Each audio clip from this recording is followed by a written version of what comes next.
So guys, Kerala Blasters Durand കപ്പിൽ നിന്നും പിന്മാറിയ കാര്യമൊക്കെ എല്ലാവരും അറിഞ്ഞു കാണുമല്ലോ. ഈ സീസണിലെ ആരാധകരുടെ എല്ലാം പ്രതീക്ഷകൾ മുഴുവനും ഡൂറന്റ് കപ്പിൽ തന്നെയായിരുന്നു. കാരണം സുവർണ്ണ അവസരമായിരുന്നു ഡൂറന്റ് കപ്പ് നേടാമെന്നുള്ളതൊക്കെ തന്നെ. ആ ഒരു ചാൻസാണ് ബ്ലാസ്റ്റേഴ്സ് ഇപ്പോൾ നഷ്ടമാക്കിയിട്ടുള്ളത്.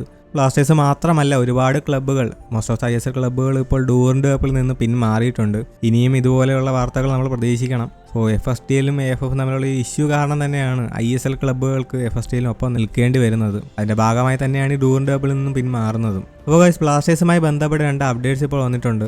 ആദ്യത്തേത്, ഇപ്പോൾ മാർക്കസ് മെറുഗിലോട് ഒരു ആരാധകൻ ചോദിച്ചിരുന്നു കേരള ബ്ലാസ്റ്റേഴ്സിന്റെ ട്രാൻസ്ഫർ നീക്കങ്ങളുടെ നിലവിലെ അവസ്ഥ എന്താണ്. അതിന് അദ്ദേഹം പറഞ്ഞത് നിലവിലെല്ലാം തന്നെ താൽക്കാലികമായി നിർത്തിവെച്ചിരിക്കുകയാണ് എന്നാണ്. സോ ഇത് പലരും അറിഞ്ഞ കാര്യമാണ്. Already most of ISL club അവരുടെ ട്രാൻസ്ഫർ നീക്കങ്ങൾ താൽക്കാലികമായി നിർത്തിവെച്ചിരിക്കുകയാണ് എന്നുള്ളത്. ഡ്രാഫ്റ്റ് ഫിക്സ്ചർ തയ്യാറാക്കുന്നു എന്നുള്ള വാർത്തകൾ വന്നപ്പോൾ ഈ സ്ഥിതിക്ക് മാറ്റം വന്നു എന്നാണ് കരുതിയത്. ബട്ട് സ്റ്റിൽ ട്രാൻസ്ഫർ നീക്കങ്ങൾ പുനരാരംഭിച്ചിട്ടില്ല.